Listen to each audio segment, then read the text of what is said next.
तर बघा मैत्रिणींनो, मस्त थंडगार असं, रंगसुद्धा इतका छान टेस्टी आणि डिहायड्रेशन कमी होणारं ज्यूस म्हणजे आज आपण आपल्या किचनमध्ये करणार आहोत खरबुजाचं ज्यूस.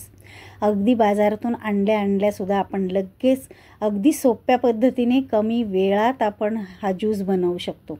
तर बघू शकताय तुम्ही, अगदी त्याचं थिकनेस तुम्ही पहा, त्याचं टेक्स्चर बघा. तर कसं करायचं आपण लगेच सुरू करूयात. नमस्कार, मी रेश्माज रेसिपीमध्ये आपलं खूप खूप खूप स्वागत. तर बघा, मी एक खरबूज घेतलेला आहे. आता वेगवेगळ्या ठिकाणी त्याला वेगवेगळी नावं आहेत, तर आम्ही खरबूज म्हणतो. तर हे आहे एक खरबूज मी घेतलं आहे. तर आणतानाच पिकलेलं बघून आणायचं. तर आता आपण याच्यात 2 भाग करूयात. तर आतमध्ये बघा अशा पद्धतीने त्याच्या बिया असतात, तर त्या आपण आता पहिल्यांदा काढून घेऊयात. तर हाताने काढू शकता किंवा चमच्याने सुद्धा तुम्ही काढू शकता. तर अशा पद्धतीने आपण आता ह्या बिया एकदा काढून घेऊयात, म्हणजे आपल्याला मिक्सरवर फिरवताना त्या बिया बारीक होणार नाहीत. तर आता या काढण्यासारख्या असतात म्हणून त्या लगेच आपण काढून घेऊयात. तर बघा, आता आपण ह्या बिया त्यातल्या काढून घेतलेल्या आहेत. आता याच्या आपण छोटे छोट्या फोडी करून घेऊया,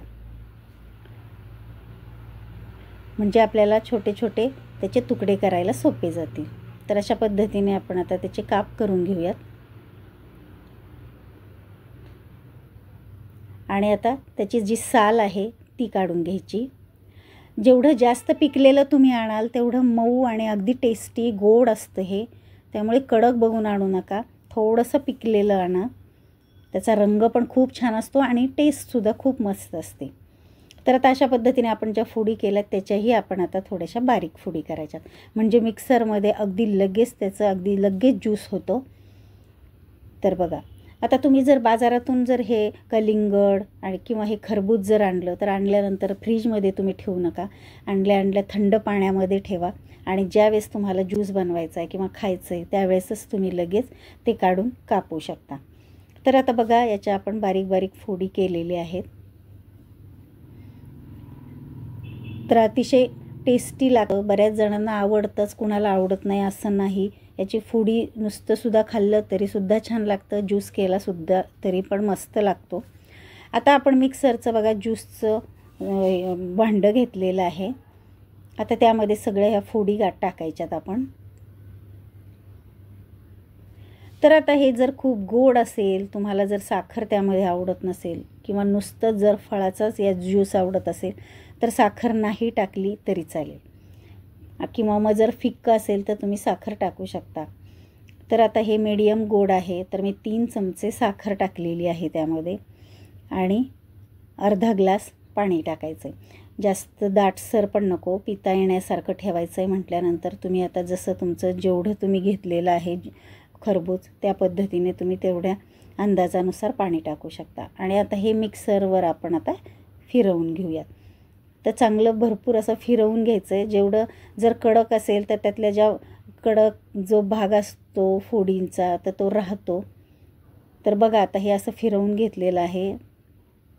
तर यातसुद्धा आता थोड्याशा फोडी राहिलेल्या आहेत बघा. तर आता आपण गाळून घेऊयात. आणि जर तुम्हाला गाळून नसेल घ्यायचं किंवा थोडंसं खात प्यायचं असेल तर गाळून नाही घेतलं तरीसुद्धा चालेल. तर आता आपण हे गाळून घेऊयात. तर आता मी मोठी चाळणी घेतलेली आहे.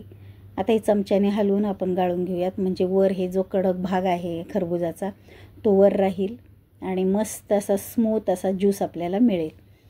तर असंच आता हलवून सगळं ज्यूस आपण आता गाळून घेऊयात. तर याचा रंगसुद्धा बघा ओरिजिनल तुम्ही बघू शकता, अगदी किती छान असतो. टेस्टसुद्धा खूप मस्त असते. तर या दिवसात कलिंगड खरबूज भरपूर प्रमाणात असतात आणि हे जे पाणीदार फळं असतात ती खाल्लेली खूप छान. आपलं डिहायड्रेशन जे होतं ते कमी प्रमाणात होतं, त्यामुळे हे खाल्लेलं खूपच चांगलं. त्यामुळे फोडी खा किंवा ज्यूस करून प्या. तर त्यामुळे आपलं जे शरीर आहे, शरीराचं तापमान व्यवस्थित राहतं. तर बघा, आता आपण हे सगळं व्यवस्थित गाळून घेतलेलं आहे. अशा पद्धतीने हा ज्यूस आपण तयार झाला आहे. जर तुम्हाला थोडंसं दाटसर जर वाटलं तर त्यामध्ये तुम्ही बर्फ टाकू शकता किंवा थंड पाणी टाकू शकता. तर आता आपण हे ग्लासमध्ये आपण सर्व करूयात. तर आता या पद्धतीचे मी ग्लास घेतलेले आहेत. त्यामध्ये आता पहिल्यांदा आपण टाकूयात आईस क्यूब. मी 2 ते 3 बर्फाचे खडे टाकलेले आहेत त्यामध्ये. आणि आता आपण टाकतोय आता हा ज्यूस. तर आता दोन्ही ग्लासमध्ये आपण ज्यूस घेतलेला आहे. आता एवढ्याच याचे आपण जवळपास 4 ते 5 ग्लास भरतील एवढा ज्यूस आपला तयार झालेला आहे. आता यातच आपण मी सब्जा 2 तासापूर्वी भिजत घातलेला होता पाण्यामध्ये, तो त्यामध्ये टाकायचा आहे. सब्जा अगदी केसांसाठी चांगला असतो, भूक वाढीसाठी चांगला असतो, शिवाय थंड असतो. तर सर्वांसाठी शरीराला ह्या उन्हाळ्यामध्ये चांगलंच असतं. त्यामुळे प्रत्येक ज्यूसमध्ये सरबतामध्ये तुम्ही हे सब्जा बी टाकाच नक्कीच. तर बघा आता अशा पद्धतीने सगळं आपण मिक्स करून घ्यायचं आहे आणि हा ज्यूस छान असा एन्जॉय करायचा आहे. तर आता तुम्हाला हा ज्यूसचा व्हिडिओ कसा वाटला मला कमेंट करून पण सांगा. आणि इतरसुद्धा व्हिडिओ तुम्हाला कसे वाटतात, तुम्ही पाहताय पण सबस्क्राईब केलेलं नसेल, आपल्या चॅनलला तुम्ही नवीन असाल तर नक्की आपल्या चॅनलला लाईक करा, शेअर करा आणि सबस्क्राईब पण करा. चला तर मग भेटूयात अशा छान छान नवनवीन रेसिपींच्या व्हिडिओमध्ये. तोपर्यंत बाय बाय, टेक केअर.